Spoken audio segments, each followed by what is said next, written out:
All rise, we will away. The International Criminal Court is now in session. Lord John to Cour Panel International at Oued. Please be seated. We vous asseoir.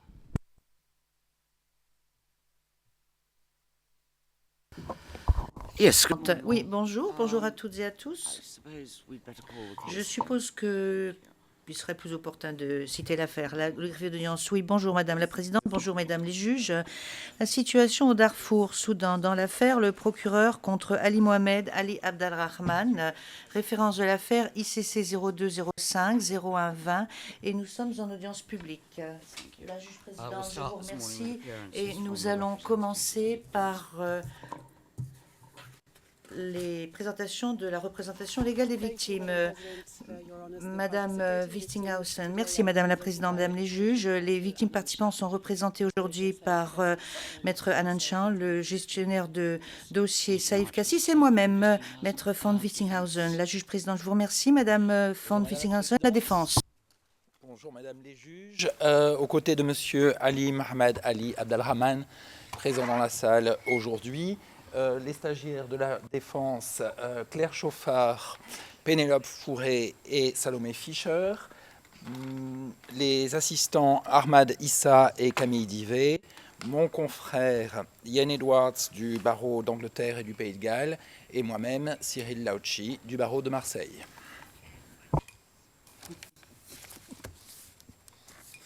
La juge présidente, eh bien, je suis ravie de savoir et d'apprendre que Maître Edwards est du Royaume-Uni. L'accusation, je vous en prie. Monsieur Nichols, bonjour. Mesdames les juges, bonjour à tout le monde. Julian Nichols, accompagné de Edward Jeremy, Alison Whitford, Laura Maurice, Diana Sabah, Rachel Mazzarella, Claire Sabatini et Antonella Giordano. La juge présidente, je vous remercie. Alors, pour ce qui est de notre horaire, aujourd'hui, Madame la juge Alapini Gansou est la vice-présidente, comme vous le savez, et cet après-midi, elle a un autre engagement. Donc, ce que nous allons faire cet après-midi, c'est que nous allons raccourcir la pause déjeuner qui sera d'1 heure maintenant. Donc, 1 heure entre 13h et 14h, et nous lèverons l'audience à 15h30. Alors, bien entendu, nous continuerons à entendre la défense demain, puisque nous allons vous empiéter d'une demi-heure. Donc, vous aurez donc vos 4h30, mais nous allons lever l'audience à 15h30. Maître Lauchi, ce n'est pas un problème. Madame la Présidente, la juge présidente, je vous remercie. Madame von Wistinghausen, vous avez la parole.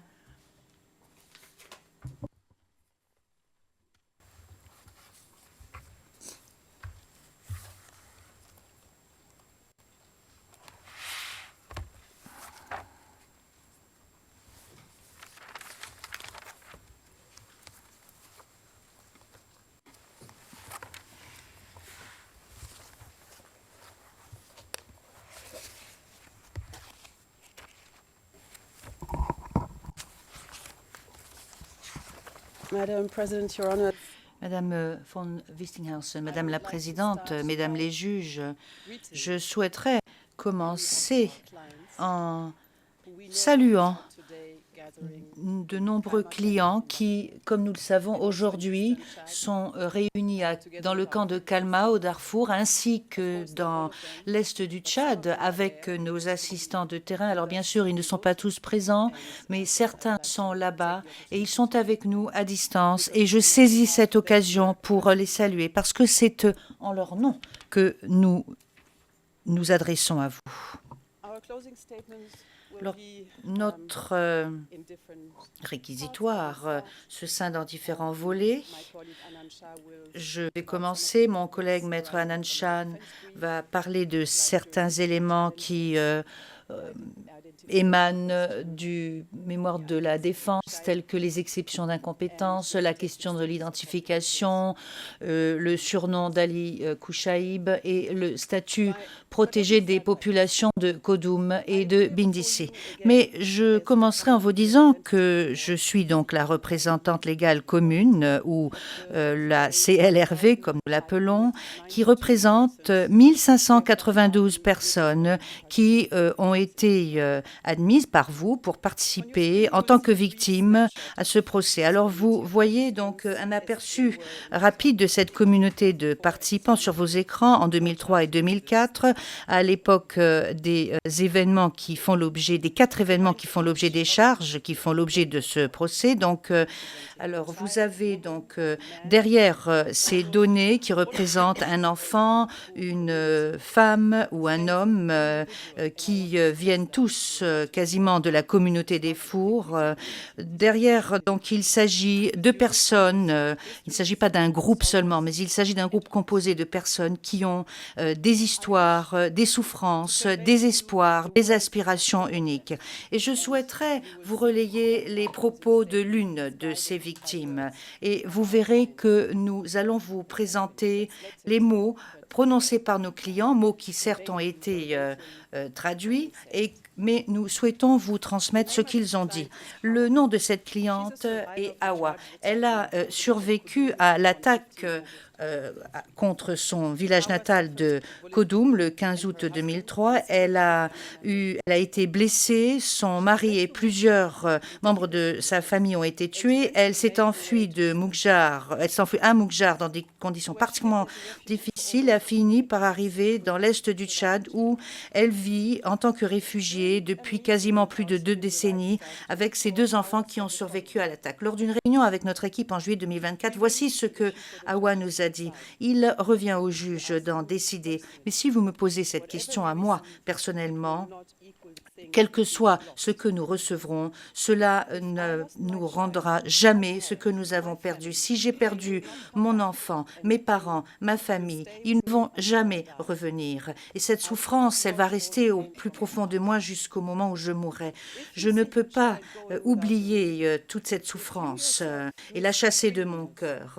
Si vous voyez votre enfant sauter un repas, si vous-même vous sautez 3 repas, si vous souhaitez laver vos vêtements, mais que vous n'avez pas de savon depuis très très longtemps, si on vous dit constamment que ce pays n'est pas votre pays et que les gens vous marchent dessus, si vous voyez que vos enfants si vous voulez que vos enfants peuvent aller à l'école, mais qu'ils reviennent de l'école après avoir été insultés, si vous regardez le même ciel, c'est toujours elle qui parle, et que vous vous souvenez de votre maison, mais que vous n'avez pas le droit de rentrer chez vous, si vous voyez la terre, mais que vous n'avez pas le droit de marcher sur cette terre comme vous en avez besoin, que vous n'avez pas le droit de cultiver cette terre comme vous en avez besoin, que vous n'avez pas le droit de construire une maison, c'est extrêmement douloureux. En tant que personne originaire du Darfour, nous devons avoir notre patrie. Le temps de la communauté internationale est terminé. Nous avons véritablement besoin de nos foyers. La souffrance et la perte dont parle Awa et qui touche toutes les victimes participant à ce procès d'une façon ou d'une autre. Et cette souffrance trouve son origine dans le conflit qui a dévasté le Darfour il y a plus de 2 décennies. Et je pense notamment aux 4 événements faisant l'objet des charges qui se sont centrés essentiellement sur les villages fours de Kodum et de Bindissi en août 2003 et dans les villes de Moukjar et de Deleg à la fin du mois de février, au début du mois de mars 2004. Un mandat d'arrêt contre l'accusé Ali Mohamed Ali Abdelrahman a été délivré par cette cour il y a plus de 16 ans. La comparution initiale de M. Abdelrahman devant la chambre préliminaire a eu lieu 13 ans plus tard, en juin 2020. Et ce procès a commencé 22 mois après, en avril 2022. Et puis, une année plus tard, en avril 2023, la guerre civile a éclaté au Soudan et a eu un impact sur toutes les régions du pays, notamment au Darfour. Et cette guerre civile continue à faire rage 20 mois après. D'après le dernier rapport du Bureau des Nations Unies pour la coordination des affaires humanitaires, la guerre civile a déplacé au niveau interne 8,6 millions de personnes et 3,1 millions de personnes supplémentaires se sont enfuies, ont franchi les frontières soudanaises, sont allées dans des États avoisinants, notamment au Tchad. et certains ont suivi la même voie tragique que Hawa a été obligé de suivre il y a plus de décennies. Ce rapport nous donne une estimation très en dessous de la vérité, suivant lesquelles presque 27 000 personnes ont été tuées pendant cette guerre civile. Et je vous dis que les chiffres sont très probablement beaucoup plus élevés. Ces chiffres n'incluent pas les morts suite à des maladies ou à la pénurie alimentaire, qui sont particulièrement aiguës dans la région du Darfour. Nous avons des rapports fiables qui indiquent qu'il y a violence sexuelle, ciblage ethnique, et qui se passe de façon massive. Dans notre déclaration liminaire du 5 juin 2023, alors que la guerre civile en était à ses débuts, nous avons essayé de vous faire comprendre l'impact de ce conflit qui se développait pour les victimes participantes, dont la grande majorité continue à vivre au Darfour en tant que personnes déplacées en interne.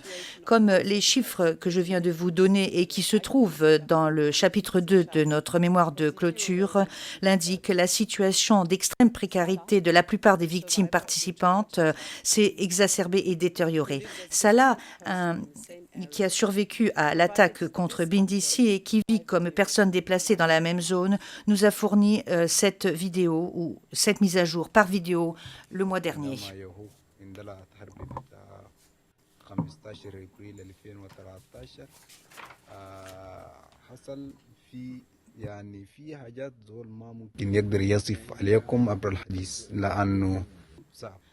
وبقدر بعرف معالمه ومعاصاه الزول عايش في الواقع بتاع المجتمع حاليا. Au sujet de la guerre 2023, il y a des choses qui se sont passées que l'on ne peut pas décrire avec des mots ordinaires.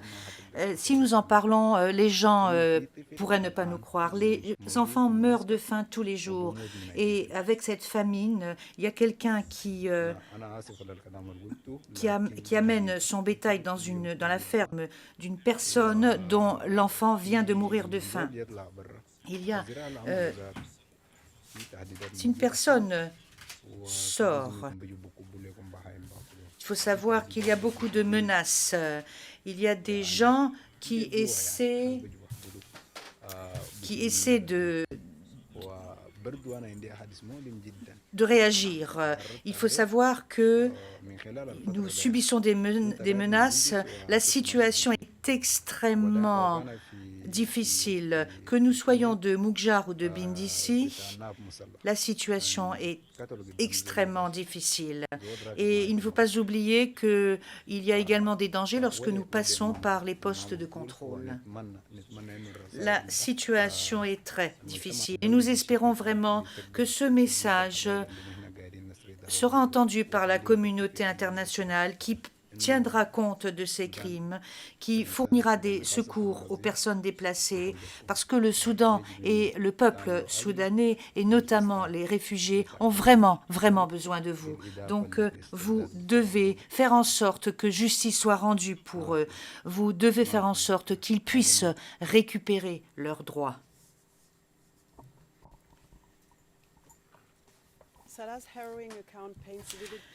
Alors, ce récit particulièrement terrifiant de Salah nous permet de comprendre l'insécurité, la famine, la violence auxquelles se confrontent les victimes participantes au Darfour avec la guerre civile qui continue. Cette réalité sinistre a été soulignée par Aïcha, qui a survécu à l'opération de recherche et d'arrestation à Deleg et qui est maintenant une résidente depuis longtemps dans le camp de Kalma, qui est extrêmement peuplé dans le sud du Darfour. Elle a envoyé ce message par vidéo en octobre, dont je vais vous donner lecture. Elle parle de la situation terrible des résidents du camp et parle de la diminution extrême de l'aide humanitaire. Aïcha nous a dit ce qui suit. Auparavant, les organisations humanitaires fournissaient de l'assistance au camp, mais du fait du conflit entre l'armée et les RSF, les organisations sont parties. Il n'y a plus aucune aide qui arrive dans le camp. Nous souffrons très, très gravement du manque des produits de base nécessaires. Il n'y a pas d'eau, il n'y a pas d'alimentation. Et très souvent, nous avons un repas pendant 2 jours. Je suis enceinte à l'heure actuelle. Il n'y a aucun service pour les femmes enceintes. On m'a envoyée à l'hôpital de Niala pour mon traitement, mais je n'ai pas l'argent pour acheter les médicaments pour continuer ce traitement médical. Fin de la citation. Vous êtes informé de la guerre civile, bien entendu, qui a eu des répercussions sur la programmation de ce procès. Malheureusement, je dois dire que l'une des crises les plus atroces l'une des crises humanitaires les plus atroces, ne reçoit très peu d'attention de la part de la communauté internationale et de la part des médias, une grande différence par rapport à ce qui s'est passé lors du conflit au Darfour en 2003 et 2004. Alors, il n'y a aucune voie qui permettrait d'envisager la fin des hostilités ou une amélioration de la situation humanitaire.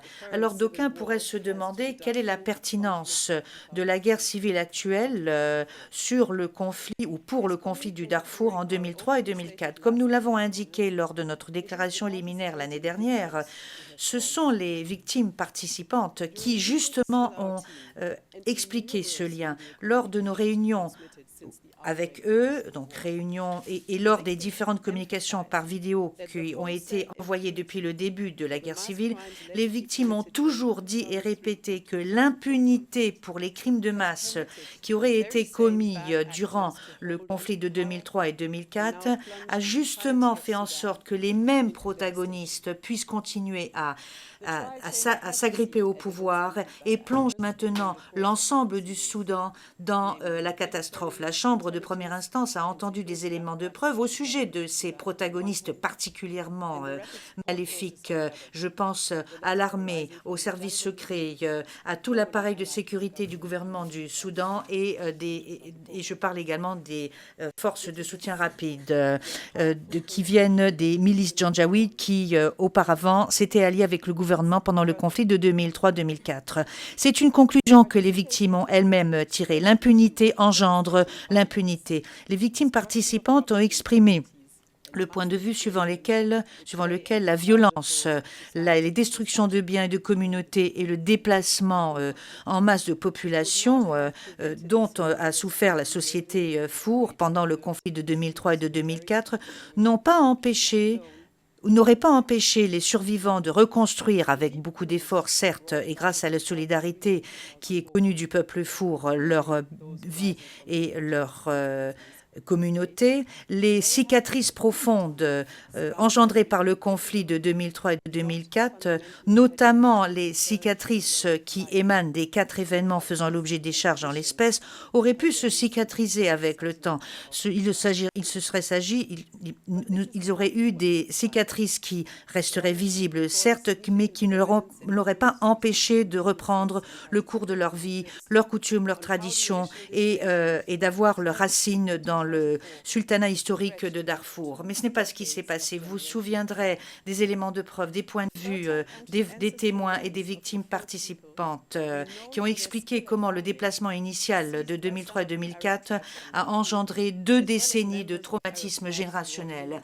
Les terres ancestrales fertiles du peuple Four, qui sont connues pour leur activité agricole, saisies par certaines des tribus arabes du Darfour, ainsi que par des membres des tribus arabes qui sont arrivés d'autres États africains. Le peuple Four a été relégué dans des camps pour personnes déplacées au Darfour et les camps de réfugiés au-delà des frontières soudanaises ne sont pas en mesure de reconstruire leur vie, de retrouver leur bétail, leurs propriétés et leurs terres et ont été contraints à des survies triangulaires telles que l'a décrit le rapport expert du professeur Alex Deval.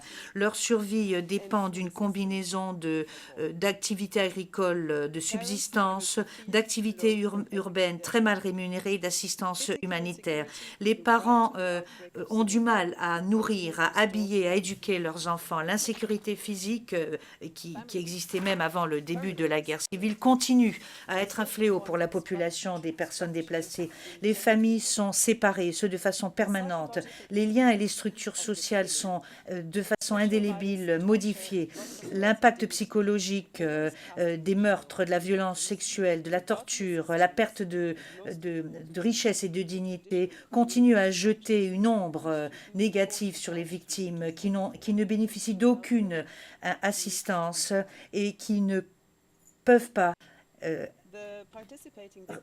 récupérer et cicatriser leurs blessures. Les victimes participantes peuvent bien entendu relayer à vous, mesdames les juges, avec beaucoup plus d'éloquence leur fardeau et leur calvaire. Khadija, qui a survécu à l'attaque contre Kodum et qui vit depuis très longtemps en tant que personne déplacée près de la ville de Moukjar, a envoyé le message suivant le mois dernier et nous allons maintenant vous le diffuser.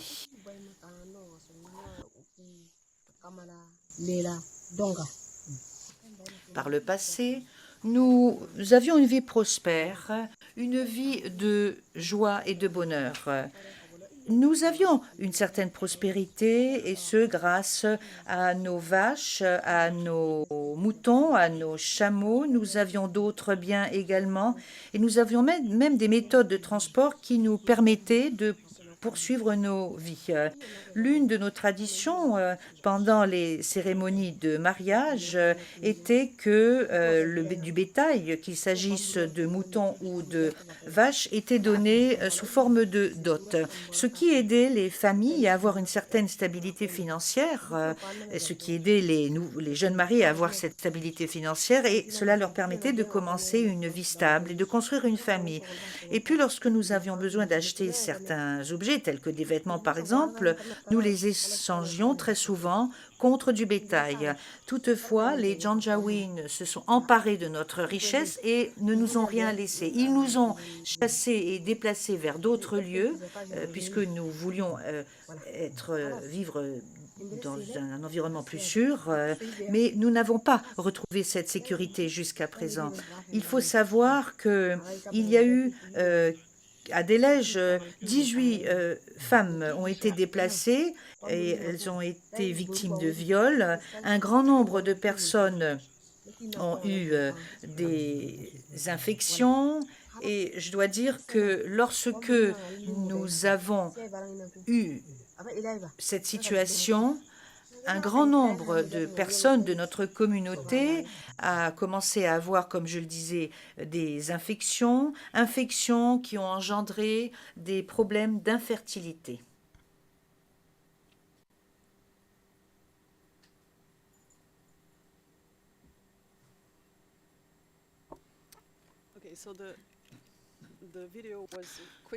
Donc, la vidéo a été plus rapide que la traduction. Si vous m'y autorisez, je vais vous donner lecture de la dernière partie du message. Ah, les interprètes peuvent le faire.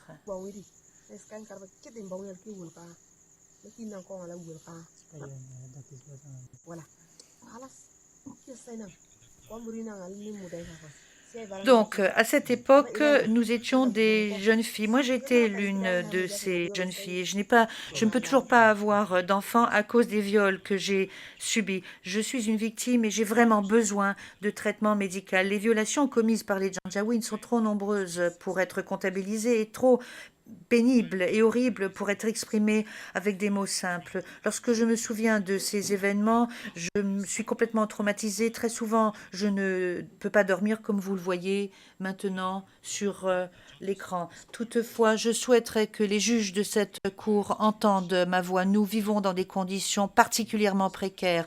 Nous n'avons pas de vêtements, nous n'avons pas suffisamment de nourriture, ce que nous avions auparavant. Même trouver du travail est quelque chose d'extrêmement difficile. Nous devons accepter les travaux les plus difficiles pour pouvoir survivre. C'est pour cela que poursuivre les criminels est essentiel pour que nous puissions retrouver notre dignité. Et nous demandons également des compensations individuelles et collectives, et ce pour de nombreuses raisons. Donc, je pense que les mots de Khadija résument très bien la situation.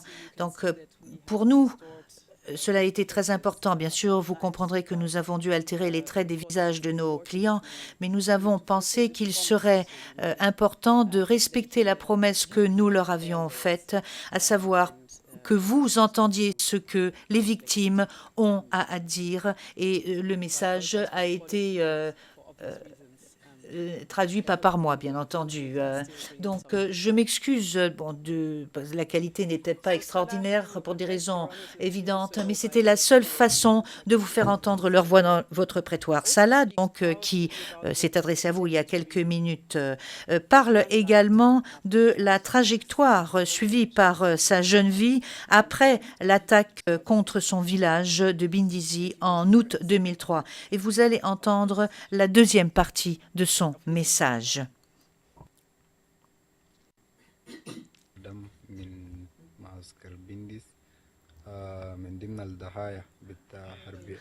Je suis du camp de Bindisi et je suis l'une des victimes de ce qui s'est passé en 2003. Lorsque la guerre a éclaté, j'avais 13 ans et j'en ai maintenant 30 ans.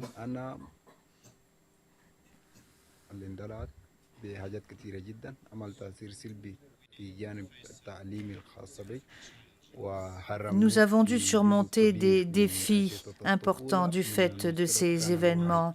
Je n'ai pas pu avoir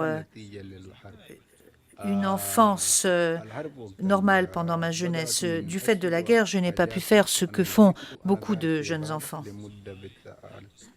J'ai dû rester, me cacher dans la forêt pendant 4 jours, sans aucune nourriture, sans eau. Il faut savoir que c'était la saison des pluies. Ce que j'aimerais vous dire, c'est que après tout cela, l'impact de la guerre continue à se faire sentir jusqu'à aujourd'hui parce que je n'ai pas pu recevoir une instruction, donc je ne peux pas trouver un bon travail. Je dois travailler dans le domaine de l'agriculture traditionnelle, ce que je continue à faire. Mais il faut savoir que même dans le secteur agricole, il y a des défis considérables et nous nous trouvons confrontés à d'énormes difficultés. Donc je dois faire face à ces difficultés. Et j'espère que je pourrai obtenir une compensation pour tout ce que j'ai perdu pendant cette période.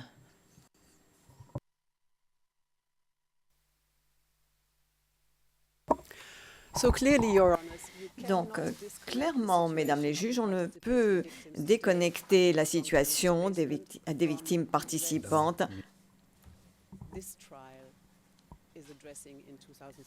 et de ce sur quoi nous nous sommes penchés en 2003-2004.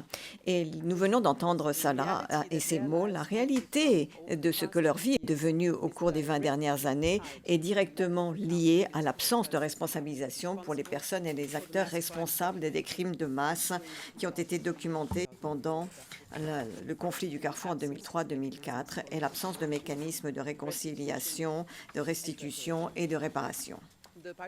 Les victimes participantes voient les procédures actuelles de ce fait comme une justice qui leur est due depuis longtemps pour les crimes et les sévices qui ont été perpétrés à leur encontre, leur famille et la communauté furent au sens plus large découlant des 4 incidents qui font l'objet de ces charges dans cette affaire, mais également dont la portée est limitée.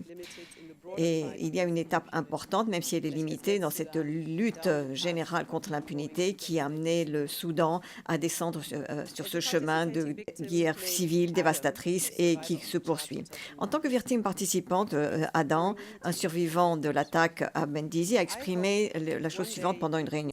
J'espère qu'un jour, nous pourrons voir tous ceux qui ont commis des crimes, y compris Bachir, devant les juges. Nous resterons patients jusqu'à ce que nous arrivions au terme de notre affaire. Et j'espère que nous pourrons nous rencontrer à nouveau à Darfour un jour en temps de paix. Permettez-moi brièvement vous parler des victimes et du rôle des victimes dans les procédures de la CPI. La CPI est souvent appelée, y compris par les responsables, comme étant la cour des victimes, du fait du cadre du statut de Rome pour la participation des victimes et la possibilité de réparation en cas de condamnation de la personne accusée. À notre sens, Cette appellation est une qui peut être comprise uniquement par les victimes eux-mêmes, non pas par les responsables politiques, ni les officiels, ni les journalistes, ni les avocats. C'est une question de confiance et la confiance doit se gagner. Notre évaluation concernant les victimes participantes est que d'une manière générale, ils ont placé leur confiance dans la capacité de la Chambre de première instance à rendre une justice impartiale et équitable qui reflète et qui prenne également en compte les circonstances, les situations et les points de vue des victimes. La confiance, la foi des victimes participantes dans les processus judiciaires de la Cour peut être dépeinte par leur volonté de s'engager et de discuter de manière continue avec la Cour et notre équipe au cours des 4 dernières années, 4 ans et demi. Hanouna, qui est également un survivant de l'attaque de Benghazi, nous a dit, et je cite, « Après avoir attendu 20 ans, nous pouvons attendre un petit peu plus longtemps pour voir ce que les juges vont décider. Mais il est dur de vivre dans cette incertitude. Néanmoins, nous sommes en vie et nous continuerons à attendre. Nous sommes heureux de partager des informations et nous garderons le contact avec l'assistance sur le terrain des victimes. Nous préparons également un message pour les juges et nous suivrons le procès de près. » Le fait que les victimes ont choisi de participer aux procédures de la CPI ne doit pas être considéré comme quelque chose d'acquis. Et clairement, les 1592 que nous représentons ne sont qu'une goutte dans l'océan par rapport à toutes les attaques qui ont été commises à Koudoud, Benghazi, Delej et Moukchar. Mais la plupart des victimes participantes vivent également loin du siège de la Cour et, comme je l'ai déjà dit, dans des circonstances et des situations qui sont extrêmement difficiles. Vous êtes également consciente que la plupart des victimes participantes ne possèdent pas de téléphone mobile et vivent dans des parties de l'est du Tchad et des régions du Darfour où les télécommunications, l'infrastructure des télécommunications, même avant que n'éclate la guerre, étaient déjà limitées et non fiables. Ajoutez à cela la longueur, la complexité, la nature étrangère des procédures de la CPI et la réalité pratique d'une petite équipe de représentants légaux des victimes qui les consultent et qui agissent au nom de centaines de victimes participantes, chacune d'entre elles méritant d'être reconnue en tant qu'individu et non pas comme un chiffre. J'ai soulevé ces points dans le cadre d'un plaidoyer d'humilité et de compréhension pour ceux d'entre nous qui travaillent ou qui agissent dans cette institution lorsque nous considérons que la participation des victimes implique, et lorsque nous demandons ce que la participation des victimes implique réellement et signifie dans les procédures devant la Cour pénale internationale. La participation des victimes est un processus actif. C'est un acte de courage pour chaque victime qui a rempli de demandes de participation et qui a revécu le conflit de 2003 et 2004, y compris les incidents qui font l'objet des charges dans cette affaire. C'était un acte de confiance et d'auto-sacrifice chaque fois qu'une victime participante quittait son travail au quotidien, ses responsabilités dans l'agriculture, le travail manuel, la vente de petits objets, aller collecter de l'eau potable, s'occuper des enfants et de la famille pour participer à des réunions avec notre équipe et pour enregistrer des messages vidéo et audio en communiquant leurs points de vue et leurs préoccupations. Comme ce que vous avez vu et ce que je cite.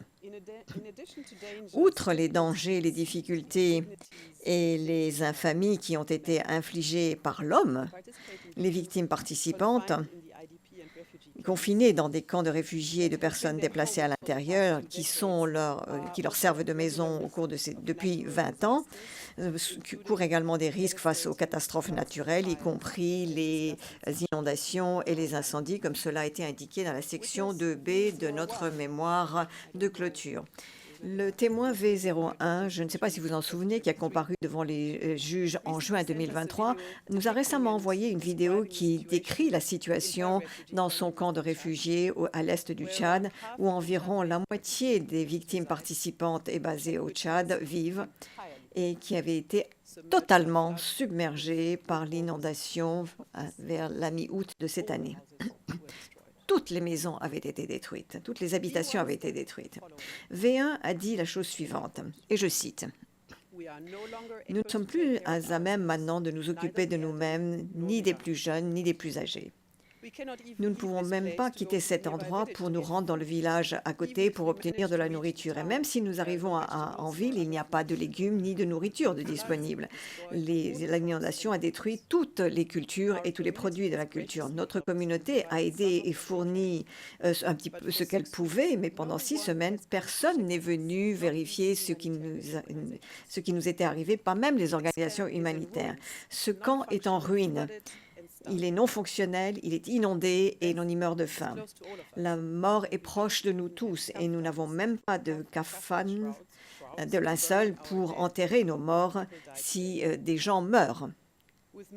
Sans organisation capable de nous atteindre en raison des pluies et des inondations, tout ce que nous pouvons faire, c'est demander à Dieu de nous aider. Pas d'aide des organisations humanitaires, pas d'aide des autorités tchadiennes. Pendant des semaines et des semaines. Nous avons reçu des images similaires de camps de personnes déplacées à l'intérieur inondées dans la région de Mendizi, comme vous pouvez le voir, à peu près au même temps, ainsi que le camp Kalma au sud Darfour, qui sont maintenant affichés à l'écran. Les réfugiés et les personnes déplacées à l'intérieur impactées par ces événements atmosphériques qui se reproduisent ont peu de possibilités de quitter les camps et de reconstruire et doivent simplement reconstruire au même endroit lorsque l'eau aura reculé. Commencer à zéro. Et les victimes participantes nous ont également envoyé ces photos des incendies qui régulièrement détruisent les camps des personnes déplacées, qui consomment rapidement les habitations et se répandent dans les habitations. Vous vous souviendrez probablement des points de vue donnés par les victimes participantes, une victime participante, le V04, qui est un résident d'un grand camp de personnes déplacées au Darfour, lorsqu'il a comparu ici devant vous au mois d'octobre. Il a expliqué ce qui suit, et je le cite. « Les flammes léchaient les maisons qui étaient à côté et créaient beaucoup de dégâts. Et si les habitations sont proches les unes des autres, alors l'incendie passe d'une maison à l'autre, s'étend d'une maison à l'autre. Et dans certains cas, une vingtaine à une trentaine de maisons ont brûlé dans cet incendie. Les incendies sont le plus gros problème parce que lorsqu'il y a un incendie, les dégâts sont très importants. » Fin de citation. Vous pouvez également voir à l'écran, mesdames les juges, des photos qui ont été envoyées par les victimes participantes, la construction d'une maison communale dans le camp de personnes déplacées au début de ces incendies. Comme l'a été dit dans une communication du témoin V0 et les points de vue du V04, les victimes participantes qui vivent en tant que réfugiés et personnes déplacées à l'intérieur doivent essentiellement compter sur elles-mêmes et sur les résidents du camp pour reconstruire et lutter pour survivre face aux calamités naturelles et créées par l'homme. Et indépendamment de ces calamités, les victimes participantes ont continué à s'engager, à discuter avec nous tout au long de ces procédures.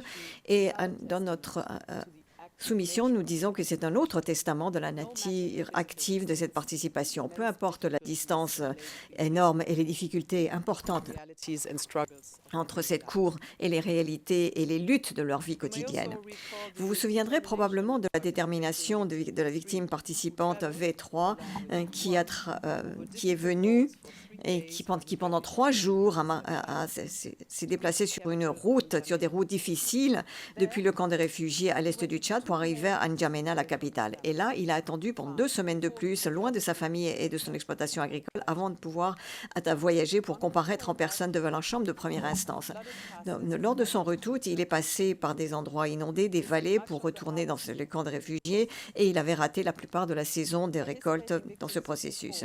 Les victimes participantes V4 et V5 ont entrepris la journée la plus difficile que l'on pouvait imaginer, naviguant au milieu de la guerre civile au Soudan lors de leur voyage de 8 semaines, une mission ardue pour présenter leur point de vue devant vous, mesdames les juges.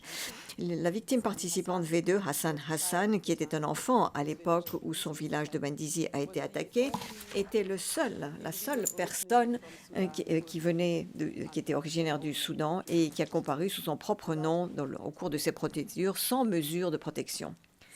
6 victimes participantes ont également comparu en tant que témoins appelés par l'accusation et une vingtaine d'autres témoins de l'accusation ont été admis en tant que victimes suite à leur déposition devant la Chambre de première instance. Et je peux également vous affirmer, mesdames les juges, que les victimes participantes et d'autres Darfouriens déplacés ont regardé l'audience d'hier depuis le camp de Kalma et, comme je l'ai dit, continuent de le faire alors même que je suis en train de parler. Les victimes participantes ont choisi de s'engager dans ces procédures de ces diverses façons parce qu'ils croient en la poursuite de la justice pour eux, pour leurs familles et pour la communauté FUR au sens plus large et en réalité pour toutes les victimes du conflit du Carrefour au cours de ces 20 dernières années. Et c'est ce qui les amène à agir ainsi. Que le cadre juridique de la CPI soit la réponse adéquate à une participation des victimes ayant un sens et si un représentant juridique légal des victimes comme moi est à même de se rapprocher même du respect de son mandat dans cette affaire, c'est une autre discussion. J'avoue que j'ai des doutes. Cela n'a pas toujours été possible de faire connaître les points de vue individuels de 1592 personnes devant la Chambre.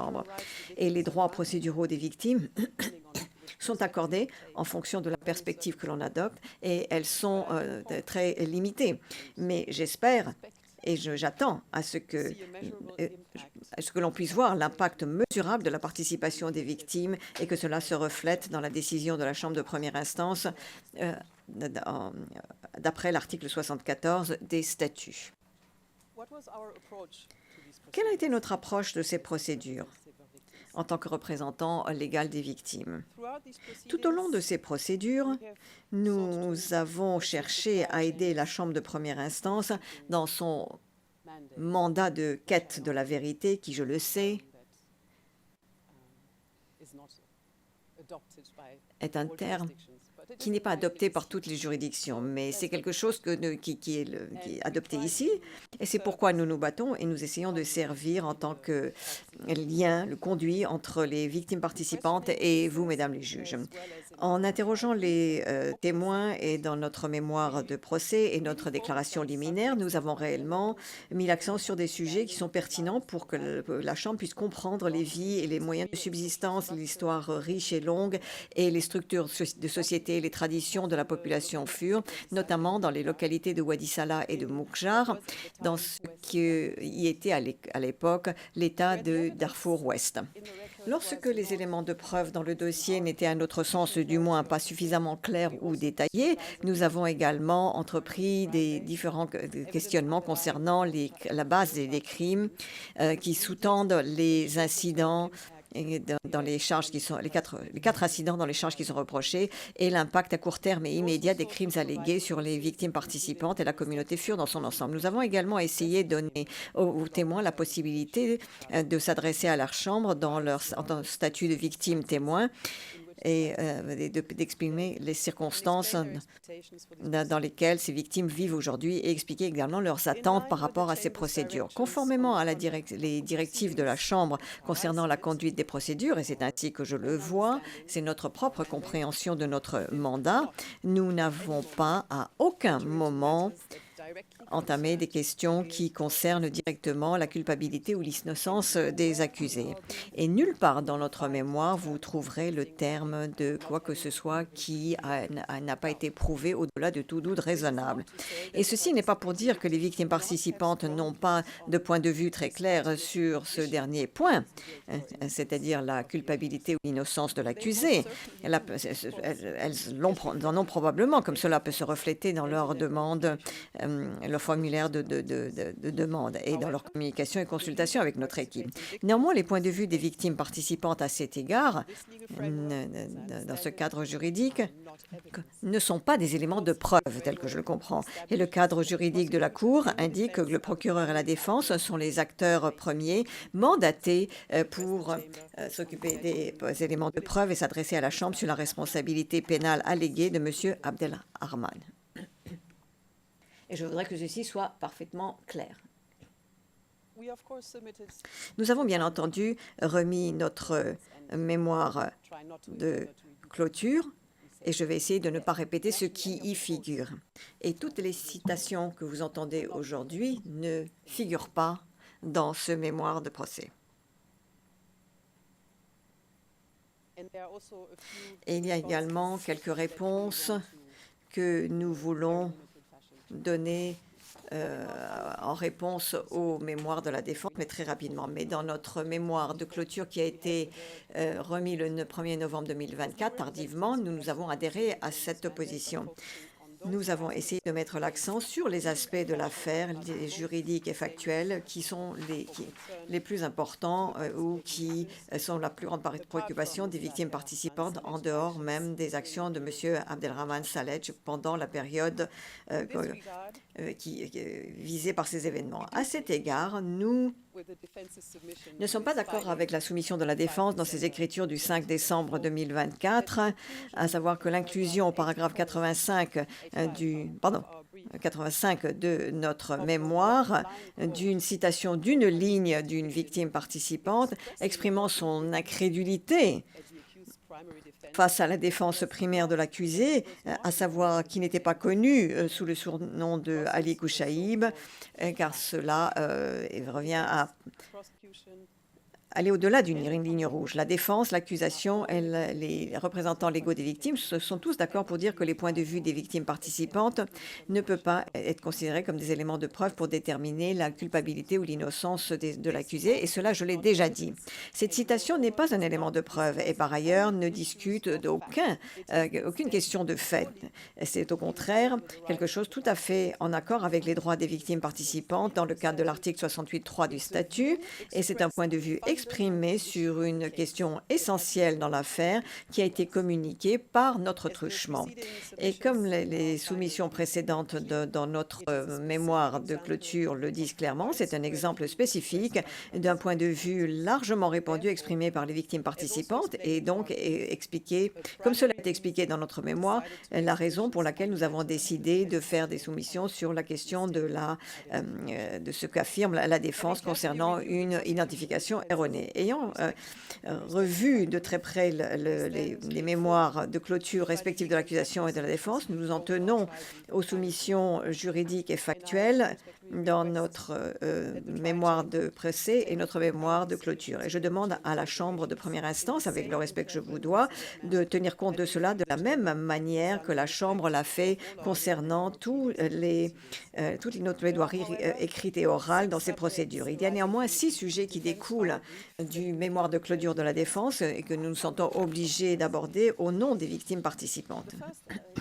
Le premier concerne l'équité des procédures. Tout d'abord, pour que les choses soient très claires, dans notre évaluation, il n'y a aucun de bien fondé sur la litanie continue de la défense concernant donc l'intégrité et l'équité des procédures et cette application à dernière minute pour une suspension permanente et l'acquittement de M. Abdelrahman. Et un tel résultat serait clairement incompréhensible pour les victimes participantes et à notre sens, ce serait tout à fait justifiable de le penser. Comme nous l'avons dit dans la section 4 de notre mémoire de clôture, les droits à un procès équitable de M. Abdelrahman dans le cadre de l'article 67 des statuts ont été scrupuleusement respectés et la Chambre de première instance a fait tout ce qui était nécessaire pour soutenir la défense et lui permettre de préparer et de présenter les éléments de l'accusé. Et nous ne nous sommes pas opposés parce que nous comprenions certains des défis auxquels vous étiez confrontés. La liste attachée est en tant qu'annexe confidentielle aux mémoires de clôture de la défense comprennent 15 points que la défense considère comme étant des questions de procédure et juridique non résolues qui ont un impact sur l'équité du procès. Ce que la défense appelle non résolus sont en fait le fonctionnement du cadre juridique de la Cour de la façon dont cela est prévu. Et ces questions ont été largement examinées et déterminées par vous, mesdames les juges, y compris le rejet des demandes de la défense pour une autorisation d'appel aux décisions de la Chambre et l'échec à ne pas avoir donc appliqué un critère statutaire. Alors que la défense peut ne pas être d'accord avec ces détermination, parce que quelquefois nous pouvons être d'accord pour ne pas être d'accord. Il est tout simplement incorrect de dire que ce sont des points non résolus. Concernant la soumission de la défense, partie 2, chapitre 2 de son mémoire, ainsi qu'à l'annexe 2 concernant la nature de la relation du Soudan avec la Cour, la non-coopération et les ingérences alléguées dans les procédures, ces questions, de la même façon, ont été définitivement traitées et rejetées par la Chambre de première instance ou, lorsque cela était pertinent, le bureau du procureur. Par ailleurs, nombre de ces points sont des points techniques, juridiques et des arguments de procédure que la Chambre a, à notre sens, rejetés à juste titre.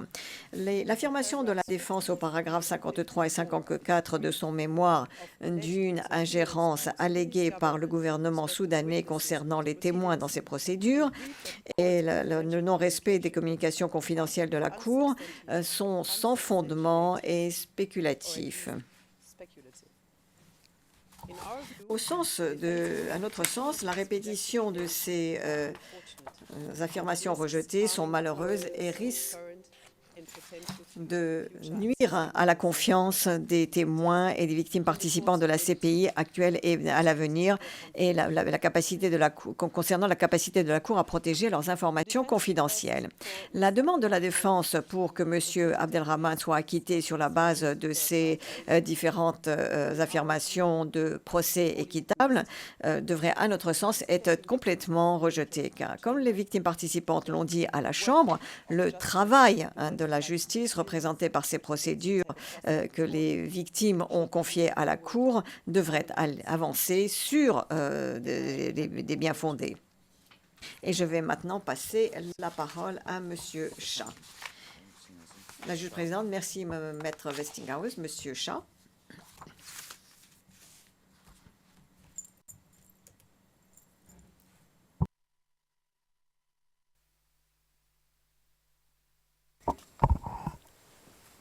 Good morning, Madam President. Bonjour Madame la Présidente, bonjour Mesdames les juges.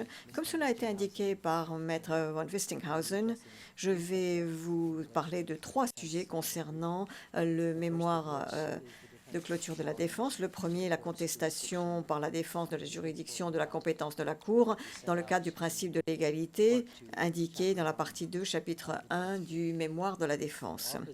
Notre position sur la question de la juridiction de la compétence est indiquée à la section 3 de notre mémoire de clôture et nous nous basons totalement sur cela, Mesdames les juges. Mon intervention aujourd'hui mettra l'accent sur les soumissions de la défense concernant l'élément de prévisibilité du critère de l'égalité, comme cela a été dit par la Chambre d'appel dans sa décision 503 dans ses procédures et dans les soumissions de la défense sur le principe de la loi de la charia, le Ganima.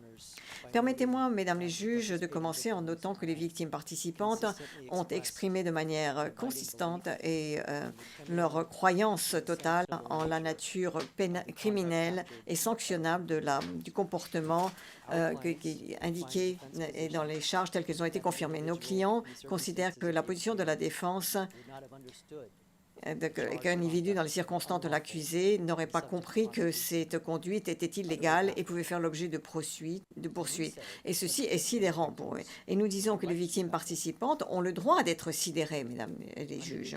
Dans le cadre du critère de la Chambre d'appel, l'évaluation de la prévisibilité exige de prendre en compte, entre autres critères, la nature illicite, flagrante des crimes qui font l'objet des charges et la situation et les circonstances de l'accusé que l'on retrouve au paragraphe 85-88 de la décision de la Chambre d'appel. Le paragraphe 15 dans son mémoire, dans ce paragraphe, la défense dit la chose suivante concernant les éléments de prévisibilité et l'évaluation de la prévisibilité, je cite, « Le sérieux des crimes allégués n'est pas en soi suffisant pour satisfaire le critère de prévisibilité qui ne sera pas respecté s'il y a de bonnes raisons de penser que l'accusé aurait raisonnablement été inconscient de leur nature criminelle. Ce qui est important, c'est que l'accusé doit avoir pu savoir que cette conduite était criminelle sans que faire référence à une disposition spécifique quelconque. Fin de citation. Tout d'abord, mesdames les juges, ce n'est pas une question de délit qui est sérieux, tel que le décrit la défense. Sérieux, tel que défini par le dictionnaire Merriam-Webster, par exemple, fait référence au contexte actuel, au fait d'avoir des conséquences importantes ou éventuellement dangereuses. Flagrant, par ailleurs, est défini dans ce même dictionnaire comme étant si manifestement incohérent avec ce qui est juste ou correct, qu'il semble qu'il y ait donc que cela aille se fasse au mépris de la loi ou de la morale. Et c'est exactement de cela dont il s'agit pour cette entrée une charge. Elles sont illégales et immorales et rendre ce que dit le défendeur, c'est-à-dire l'absence de compréhension de la criminalité inhérente, devient une question déraisonnable et incroyable. La nature flagrante de la conduite alléguée dans cette question a été confirmée à maintes reprises et par les témoins appelés par l'accusation qui ont révélé leur horreur et le fait qu'ils ne pouvaient en croire leurs yeux par rapport à ce qu'ils ont vu en tant que témoins ou ce dont ils ont souffert à Kodom, Bendizi, Moukja. De nombreux témoins ont également décrit avoir essayé d'envoyer des rapports à la police en rapport avec ces incidents, expliquant que ceux-ci avaient été suspendus par les gouvernements et cela aurait été futile d'essayer de les envoyer à la police qui ne pouvait rien faire. Et c'est une dynamique que l'on retrouve dans les paragraphes 111 à 115 de notre mémoire. Le témoin ayant un double statut, le P984, explique par exemple, et je le cite, qu'au cours de cette période en 2003 et 2004, non. Il y avait certaines choses qui n'étaient pas autorisées, qui n'étaient pas du tout autorisées. Donc, en faire un rapport à la police, non, ça n'existait pas du tout. Fin de citation. Il s'agit de la transcription 67, page 19, lignes 3 à 8. Il était clair que dans les dépositions de ces témoins, néanmoins, qu'ils considéraient et comprenaient ce dont ils avaient témoin ou ce dont ils avaient souffert personnellement, que ceci était illicite et que c'était des actes immoraux. Dans ces soumissions hier, les soumissions de clôture, l'accusation a mis en exergue les éléments de preuve importants reçus concernant la substance et la portée du service militaire de l'accusé, ainsi que ses connaissances du droit humain international avant et pendant la période de service de l'accusé. Pour cet argument, laissons de côté tous les éléments de preuve et acceptons pour l'instant la position de la défense, à savoir que l'accusé était un simple pharmacien à García, dont la carrière militaire précédente avait été limitée à des tâches médicales. Et même dans notre soumission, même ainsi, dans notre soumission, une personne dans de telles situations, un citoyen ordinaire aurait été parfaitement conscient du cas de la nature flagrante et donc qui transgresse la morale et qui est illicite par rapport à sa conduite. La défense semble admettre cela. Au paragraphe 187 de son mémoire, la défense demande à la Chambre de conclure que M. Abdelrahman, et je cite, avait un désir très fort et un intérêt d'établir son innocence par rapport aux allégations terribles qui ont été faites à son encontre dans le mandat d'arrêt de la CPI de 2007. Et nous sommes d'accord sur le fait qu'il s'agit là d'allégations terribles. Effectivement, donc, évidemment, manifestement répréhensible sur le plan moral qu'une personne normale dans les circonstances de l'accusé aurait été capable de comprendre et de se conformer à ses obligations dans le cadre de la loi et capable d'apprécier les conséquences pénales qui en découleraient. Et ceci figure... Je cite donc la décision de la Chambre d'appel. Et au paragraphe 27 de ce mémoire, la défense met le doigt sur l'application d'amnistie et d'immunité dans le contexte militaire soudanais, l'utilisation de la torture et de l'exécution sans procès et de l'absence de manière générale de poursuites pour les violations des droits humanitaires internationaux commis dans le cadre des opérations militaires du Soudan. Et la défense indique que ce contexte doit être le résultat que ce contexte doit, dans vos conclusions, dire qu'un individu, dans les circonstances de l'accusé, ne pouvait pas avoir raisonnablement prévu les conséquences. Mais même si ce que la défense avance est exact, cela a très peu d'incidence sur l'évaluation de la prévisibilité, car ce critère, de notre avis, n'est pas une règle en vertu de laquelle une pratique d'impunité pour des violations du droit pénal pertinent ou l'abrogation de droits en matière de procédure aboutit au fait qu'une personne n'est pas en mesure de prévoir de façon raisonnable qu'il y a poursuite et sanctions pour des actes flagrants. Pour dire cela en des termes plus simples, ce critère ne consiste pas à savoir si une personne raisonnable se trouvant dans la situation de l'accusé aurait compris qu'elle aurait enfreint la loi parce que tout simplement elle aurait pu s'en tirer sans problème. Au lieu de cela, l'évaluation consiste à savoir si de façon raisonnable on peut prévoir qu'une telle personne aurait compris que leur comportement représente une violation du droit et donc aurait pu faire l'objet de poursuites et de sanctions. Donc, comme indiqué, nous sommes d'accord avec la défense pour dire que le comportement allégué constitue des allégations terribles pour lesquelles une poursuite et des sanctions auraient pu être clairement prévisibles. J'aimerais maintenant aborder l'exception d'incompétence de la défense qui avance le principe de droit de la charia, le principe de Ghanima, paragraphe 27 du mémoire de la défense.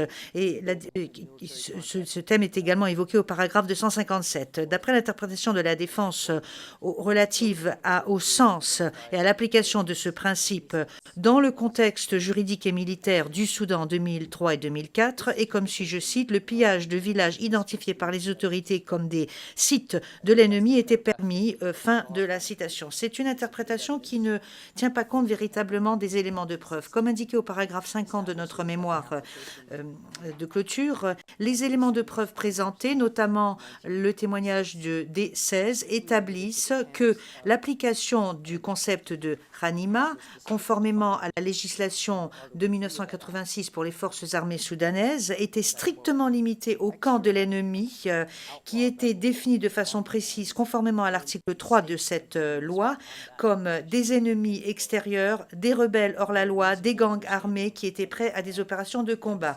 Donc, un village civil et sa population civile ne pouvaient absolument pas être désignés en voie de conséquence comme le camp de l'ennemi, comme le propose la défense.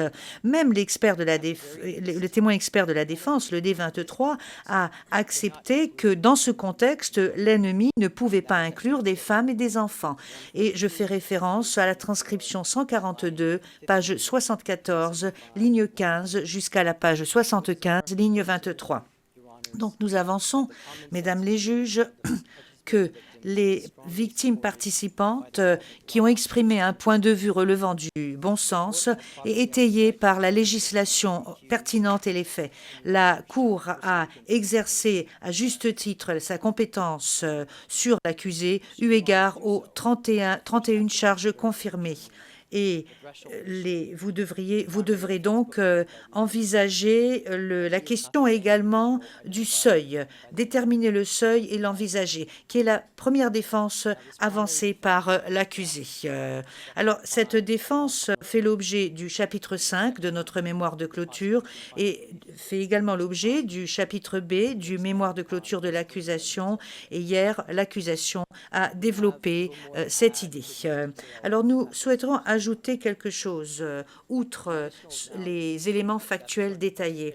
La valeur supplémentaire qu'apportent les victimes participantes consiste à mettre en garde la Chambre lorsqu'il s'agit d'utiliser une mesure de bon sens et de prendre en considération le concept pertinent lorsque vous évaluerez les éléments de preuve eu égard à la question de l'identité de l'accusé.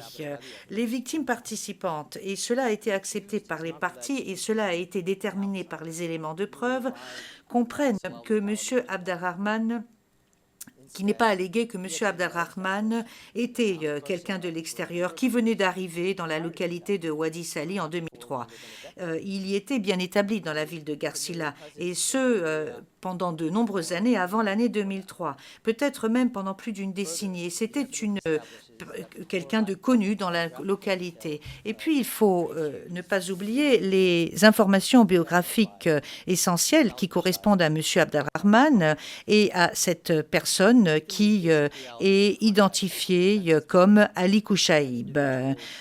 Et au vu des réalités fondamentales et du contexte, le point de vue de l'accusé suivant lesquels les personnes de la communauté de Garcila et suivant lesquels les personnes qui venaient en visite à Garcila auraient pu être induites en erreur, auraient pu le confondre, et que cela relève d'une conspiration par lesquelles les gens lui attribuent à tort le surnom, attribuent à tort ce surnom à l'accusé. C'est une notion qui est trouble quand même les victimes participantes, car la réaction des victimes participantes est bien connue et a été étayée par le dossier qui reprend les éléments de preuve. L'accusé était bel et bien connu par le surnom de Ali Kouchaïb, et cependant de nombreuses années avant 2003. J'aimerais maintenant faire référence au statut protégé des populations de Kodoum et de Bindissi. Au paragraphe 357 et 358 de son mémoire de clôture, la défense évoque le contexte plus général dans le cadre duquel les attaques de Kodoum et de Bindissi ont eu lieu, et note notamment la présence de forces rebelles dans les localités de Wadi Sali et de Moukjar. La dernière phrase du paragraphe 358 s'appuie sur une citation et cite la déclaration du témoin BP87, suivant lequel l'attaque de Kodoum et des zones avoisinantes était, je cite, un incident au cours duquel la zone qui était tenue par des rebelles a été attaquée par les forces du gouvernement. Document d'art OTP 0133 0573 au paragraphe 157. Hier, à la page 90 de la transcription en temps réel, le procureur a fait remarquer que la municipalité à laquelle faisait référence ce témoin est la municipalité de Koutoum, K-U-T-U-M, une municipalité qui se trouve dans le nord du Darfour, à des centaines de kilomètres de Kodoum, qui se trouve dans l'état occidental du Darfour. Donc, même si l'on présume que le témoin avait l'intention de faire référence à l'attaque du 15 août 2003 contre Kodoum, la défense a choisi de ne pas s'appuyer sur le paragraphe suivant de la déclaration du témoin. Dans son paragraphe 188, le témoin témoigne, et je cite, qu'il n'avait pas d'informations au sujet des rebelles qui opéraient dans les villages à ce moment-là lorsqu'ils ont été attaqués. Il déclare qu'il n'était pas au courant du fait que les rebelles ont essayé d'éviter de rester parmi les villageois parce qu'ils savaient que le gouvernement attaquerait les villages. Et les villageois auraient peut-être pu fournir de la nourriture aux rebelles, mais ils ne les ont pas accueillis ou cachés dans leur village. Cet élément de preuve omis par la défense correspond à ce que nous avançons dans le chapitre 6 de notre mémoire de clôture. Ce sont des éléments de preuve qui déterminent que les forces rebelles n'étaient pas présentes à Kodoum ou dans les alentours de Kodoum ou de Bindissi et dans les autres villages fours qui ont été attaqués le 15 et le 16 août 2003. Je vous remercie de votre attention et j'aimerais maintenant redonner la parole à Maître Van Wistinghausen. La juge présidente. Merci, Maître Chan. Très bien. Maître Van Wistinghausen, eh bien, je me rends compte que la gestion du temps n'est pas mon fort. Et je poursuis et j'aimerais parler en quelques mots de la persécution parce que c'est extrêmement important pour nos clients.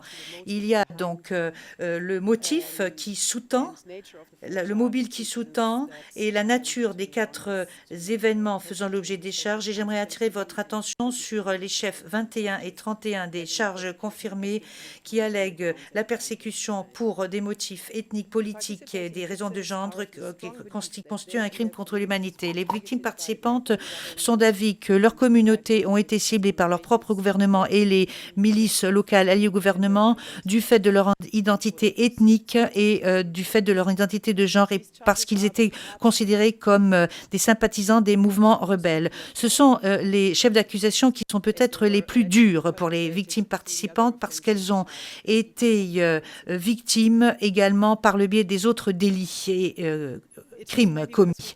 Alors, il faudrait peut-être se souvenir de ce qu'a dit le professeur Alex Deval, qui a expliqué que le concept d'une identité darfourienne africaine par opposition à une identité darfourienne arabe est quelque chose qui a été inventé quelques années avant le début de la guerre civile. Vous vous souviendrez peut-être que plusieurs témoins ont parlé de leur très bonne relation avec les membres des tribus arabes qui vivaient dans leur communauté ou près de leur communauté. Des témoins tels que le témoin P585, par exemple, a témoigné, et je cite, « Nous avions également une très bonne relation avec les tribus arabes parce que nous faisions du commerce, mais malheureusement, après que le gouvernement a commencé à utiliser les Arabes et à les monter contre nous, les choses se sont détériorées. » Alors, les trois chefs de persécution ainsi que le contexte plus général du conflit de 2003 et de 2004 doit tenir compte de ce contexte historique et social. Haroun,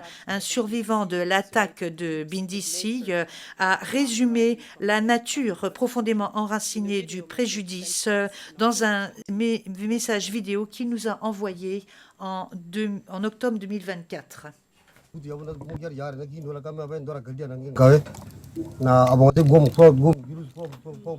Alors, ce qui s'est passé ici à Bindisi, nous le savons très bien. Tous les criminels sont connus et nous les connaissons chacun, les uns après les autres. Alors, il y a des personnes importantes qui ont inventé les plans et les petits groupes les ont exécutés. Ces groupes ont commis des actes absolument atroces contre des personnes qu'ils connaissaient très bien et même les objets personnels à l'intérieur de nos foyers ont été pillés. Nous vivions dans la même zone qu'eux et nous partagions joie et chagrin. Mais ils nous ont trahis. Ils ont incendié nos foyers et ont pillé notre argent. Lorsque nous sommes revenus à Moukjar, ou lorsque nous retournions à Moukjar la nuit pour obtenir de la nourriture, ils nous attaquaient de façon brutale. Imaginez quelqu'un que vous connaissez bien et qui vous attaque juste du fait de votre appartenance ethnique. Nous avons été attaqués parce que nous étions de la tribu des Fours, alors que les attaquants venaient d'autres tribus. Le gouvernement leur a donné le feu vert pour qu'ils fassent ce qu'ils veulent avec nous. Ils leur ont dit que nous méritions la mort et notre argent, et ils le considéraient comme un butin de guerre. Les pires violations ont été commises contre les femmes.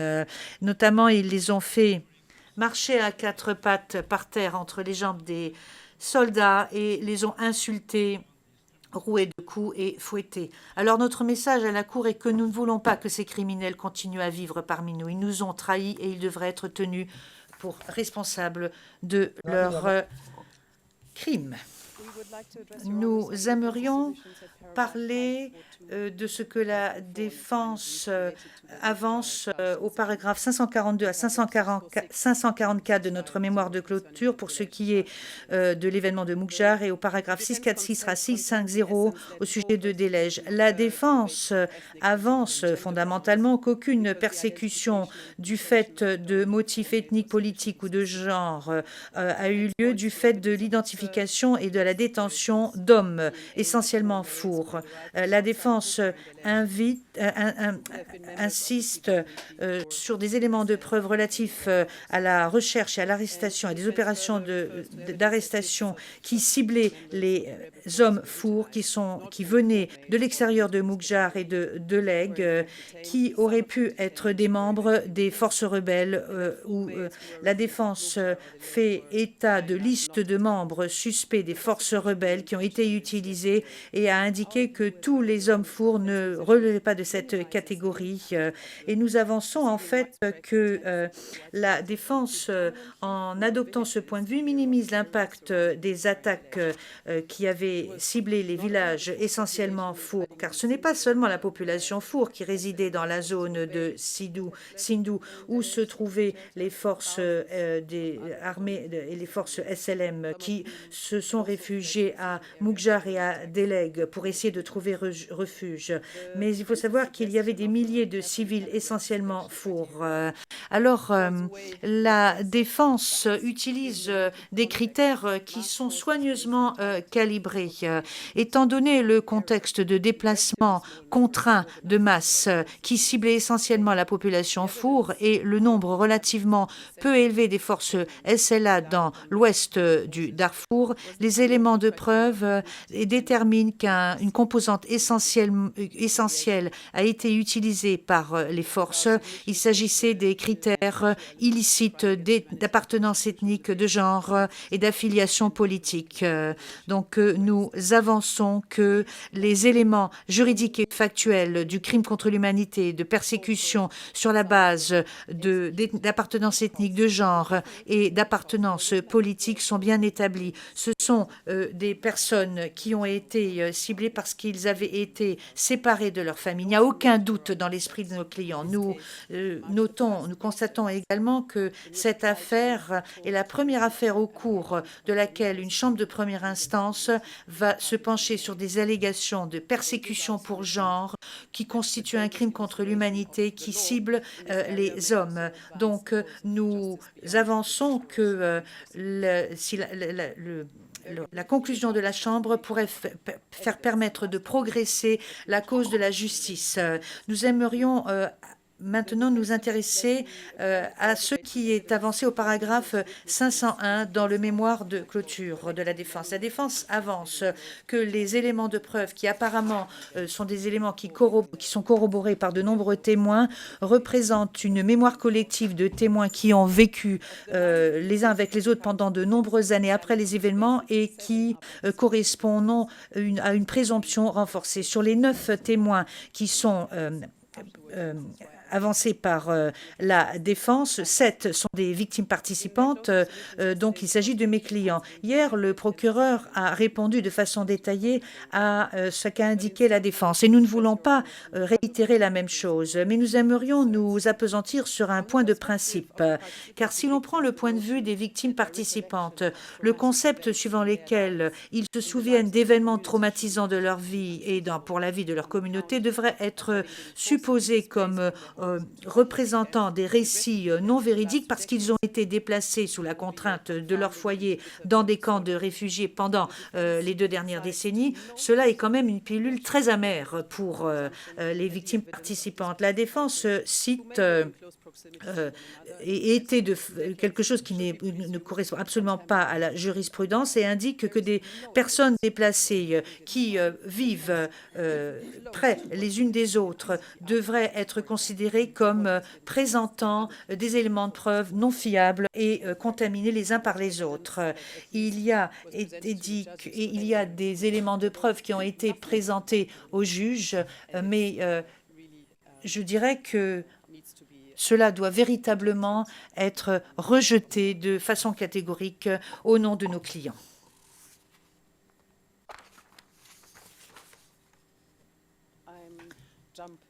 Alors, je vais sauter certains paragraphes, mais je souhaiterais résumer et vous dire que nous n'avons eu aucune indication de ce qu'on appelle la mémoire collective. Je sais que nous avons tous cette expérience du TPIR qui se retrouve dans certains et dans nombreux jugements du TPIR. Mais ici, je ne vois absolument aucune indication, la moindre indication de l'influence de la part d'organisations de survivants, par exemple. Alors, nous l'avons vu dans d'autres situations, mais pas dans cette situation. Donc, nous avançons que vous devez refuser cette idée.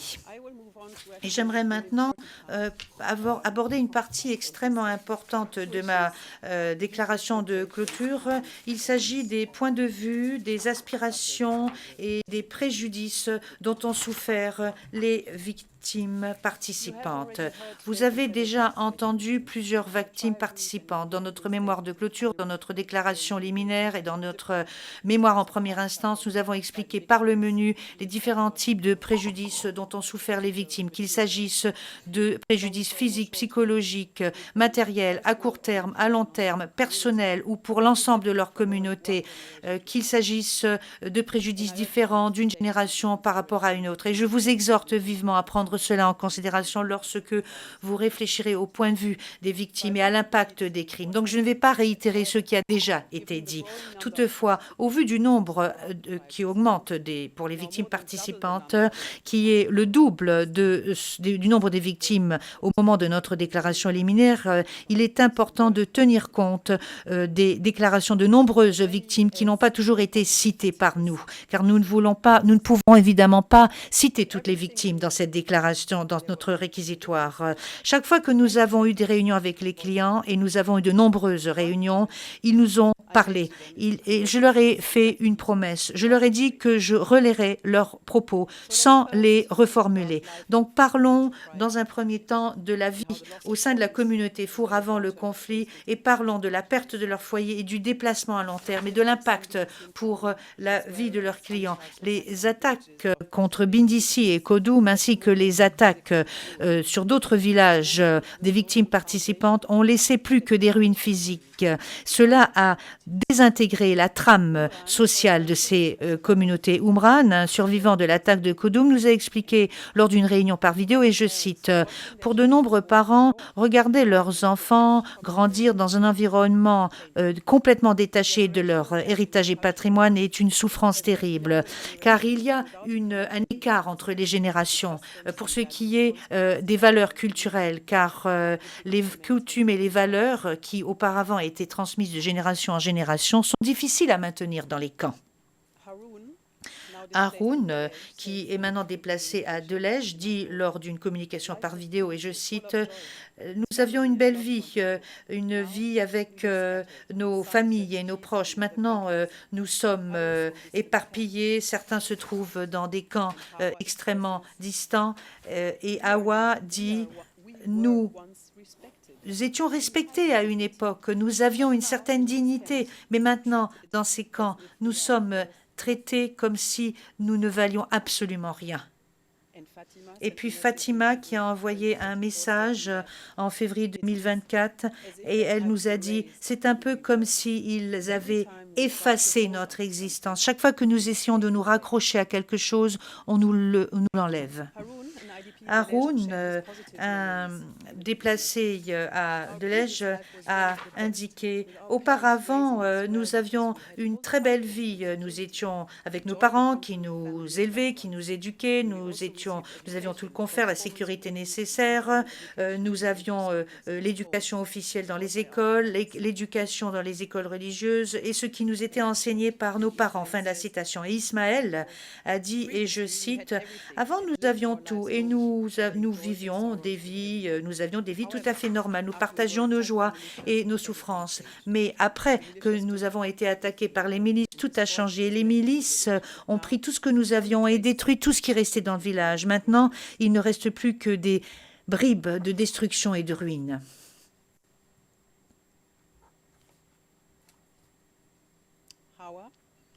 Hawa, qui est une réfugiée au Tchad, a dit lors d'une réunion virtuelle en juillet 2024, et je cite, « Avant la guerre, tous les foyers avaient suffisamment d'espace pour accueillir des gens. Mais maintenant, nous n'avons même pas suffisamment de lits pour les membres de notre famille. Cela détruit notre vie. Nous ne pouvons plus vivre comme nous y étions habitués et cela déchire notre trame sociale. » Fin de la citation.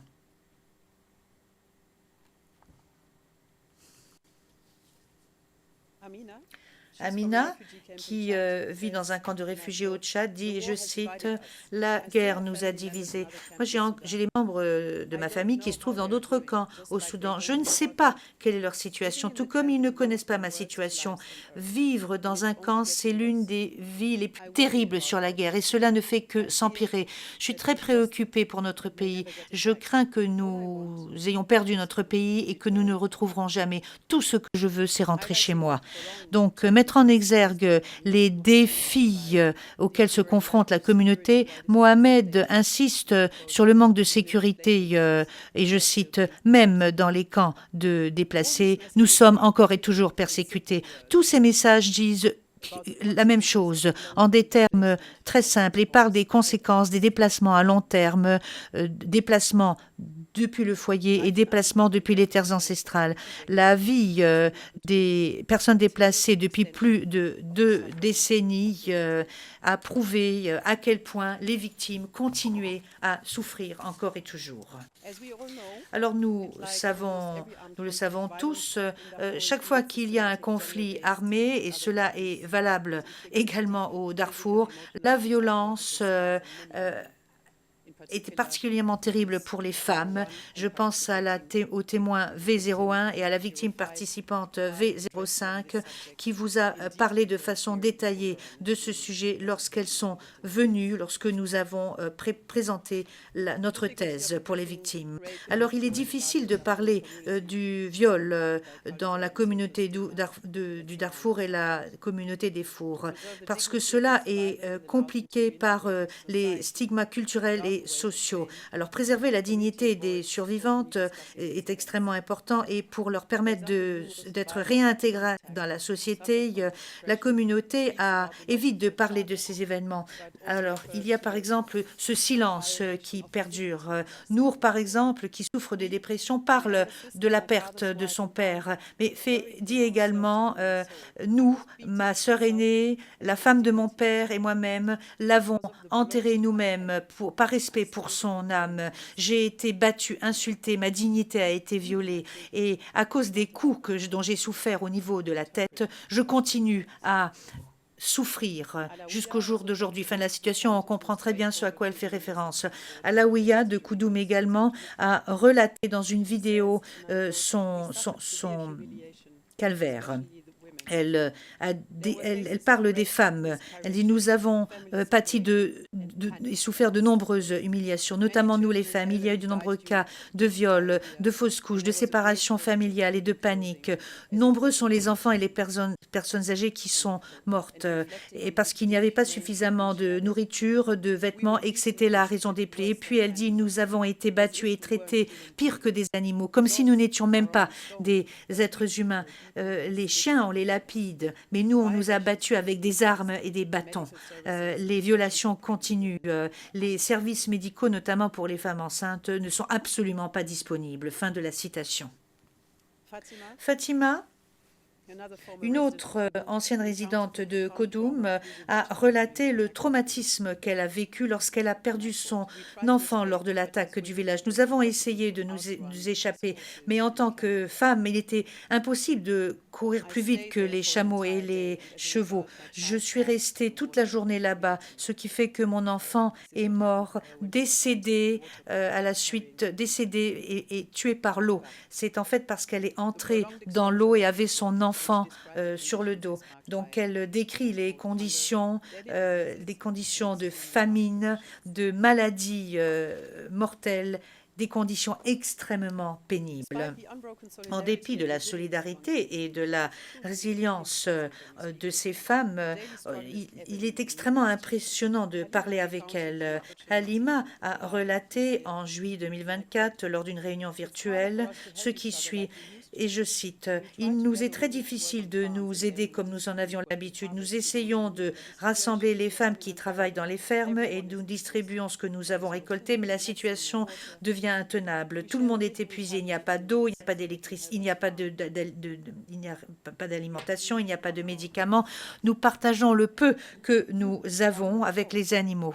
Et nous sommes seules. Elles sont seules, mais elles continuent à avoir une certaine lueur d'espoir par rapport à l'avenir et elles peuvent partager des moments de bonne humeur. Je n'oublierai jamais un dialogue que j'ai eu avec 4 femmes à Kodum lors d'une réunion par vidéo au début de cette année. Elles racontaient comment elles ne partaient plus, elles ne quittaient plus le camp des personnes déplacées pour aller travailler dans les champs et pour vendre leurs produits pour des raisons de sécurité. Et pourtant, au lieu de se plaindre, et bien au contraire, elles ont fait preuve de créativité et elles m'ont raconté qu'elles récoltaient des ingrédients pour des parfums qu'elles vendaient très fièrement au marché pour très peu d'argent ou pour faire du troc avec d'autres biens, pour pouvoir nourrir leur famille. Une attitude très belle, me suis-je dit. Et elles m'ont dit, nous avons dû nous appuyer les unes sur les autres. Nous partageons le peu que nous avons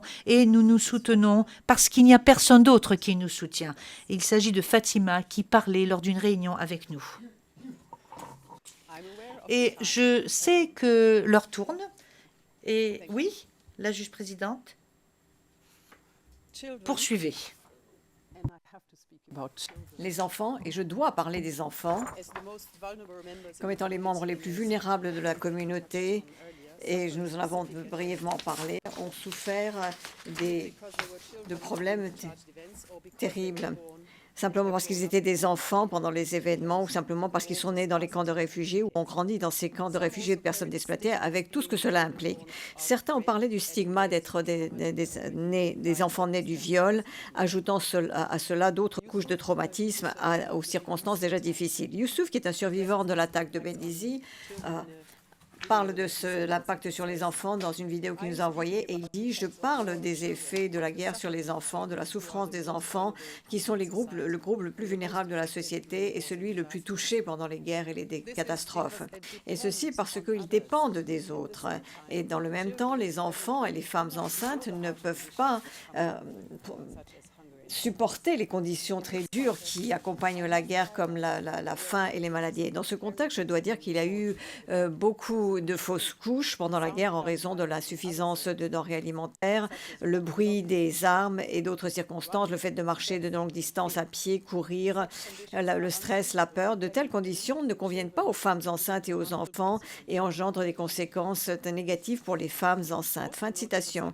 Il a également noté le comportement psychologique et les conséquences comportementales pour les enfants en disant il y avait beaucoup de cas de malnutrition parmi les populations déplacées.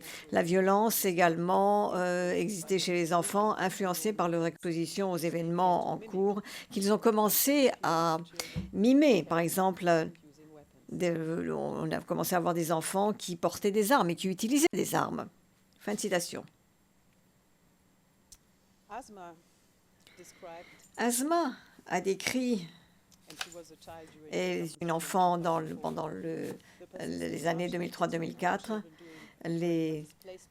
à quel point cela a été dur pour les enfants, notamment dans les camps déplacés et pendant son voyage. Et je la cite, « Nous sommes arrivés à Moukjar, mais là, la situation était extrêmement difficile. Il y avait une malnutrition chez les enfants en raison de l'insuffisance de nourriture. Nous sommes allés à Niala pour chercher une vie meilleure, mais les circonstances n'ont pas changé, donc nous sommes revenus à Benghazi. Maintenant, nous sommes installés dans le camp de Benghazi, mais l'absence de soins de santé et de services d'éducation a eu un très fort impact sur nous, ainsi que l'absence de sécurité dans la région. » Et Taïba, également déplacée quand elle était enfant, a dépeint une image terrible de ses premières années. Nous étions de petits enfants et nous avons fui dans les forêts sans nos mères. Nous avons vécu dans des conditions extrêmement difficiles pendant la guerre. Nous pleurions de faim, au bruit également des armes et de la pluie. Et je cite, « Les déplacements répétés, les violations ont laissé des blessures qui durent, lui volant son enfance et ses aspirations. Elle n'est qu'un exemple parmi d'autres. Elle a dit, je voulais devenir une enseignante, mais je me retrouve en tant que femme au foyer, se lamente-t-elle. Le désespoir économique qui ne fait qu'empirer depuis que la guerre a éclaté a engendré des choix inimaginables. Haroun raconte dans une situation sans précédent, comme il l'appelle, qui illustre la profondeur de ce manque d'espoir. Et je cite, une personne a essayé d'échanger ses enfants pour de l'argent pour améliorer sa situation économique. Et ceci reflète le sérieux des circonstances et de la situation. On ne peut pas emmener son enfant au marché pour l'échanger pour de l'argent, pour sauver la famille, le reste de la famille de la faim. Alaouia a réfléchi aux conséquences à long terme pour les enfants qui grandissent dans les camps et elle dit, et je la cite, « Tous les services comme l'éducation et la santé ont été complètement arrêtés. Les enfants grandissent sans instruction, ce qui engendre des comportements négatifs chez les jeunes, comme par exemple le chômage, l'abus de drogue, les vols, le recrutement d'enfants, les immigrations illégales et l'implication de la participation à des travaux dangereux sans supervision. » Son plaidoyer soutenait la nécessité de responsabilisation et elle dit « Nous avons besoin de dignité et de vie sûre. Nous voulons revenir dans nos villages et vivre dans la paix sans crainte. Et ceci ne pourra se faire qu'une fois que les criminels auront été rendus responsables. » Fin de citation. L'histoire de ces enfants et de leurs familles met en lumière les situations difficiles et les sévices intergénérationnels causés par le conflit et l'absence d'accès à l'éducation, du service de la santé et de la sécurité a volé ces enfants et un grand nombre d'enfants de leur potentiel et de leur avenir.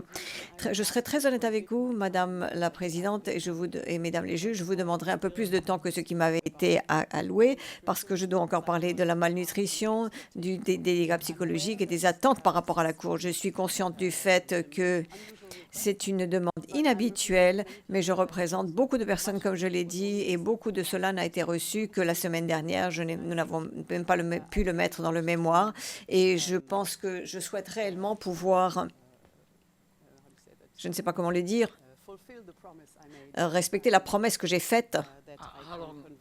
La juge interrompant, combien de temps? Vous demandez pour combien de temps? Combien de temps encore?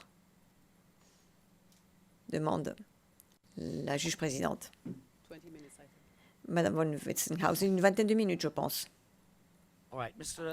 La juge présidente bien Maître Lauchi. Vous avez demandé également du temps supplémentaire et nous l'avons refusé parce que nous pensions que vous aviez suffisamment de temps. Et une des raisons, c'est que vous voulez aborder des questions que le CLRV, les représentants légaux des victimes vont aborder. Ce que nous allons faire, c'est donner ces 20 minutes à Mme von Westinghausen. Et il est exact que quelquefois les victimes se perdent sont perdues dans ces procès. Donc il faudrait lui donner le temps, mais de ce fait, nous allons vous donner un petit peu plus de temps, c'est-à-dire 20 minutes de plus. Maître Lauchi, même sans cette condition, nous n'aurions pas eu d'objection, mais elles sont les bienvenues. Ce temps supplémentaire est le bienvenu. Merci. La juge présidente, bien, nous allons donc maintenant faire la pause et nous retrouverons. Je calcule un petit peu. À midi moins 20. Donc, nous attendons, ce qui, en d'autres termes, que vous terminiez à midi, même, Madame Maître von Westinghausen. Merci beaucoup, c'est apprécié. Bien, la juge présidente, nous suspendons l'audience jusqu'à midi moins 20.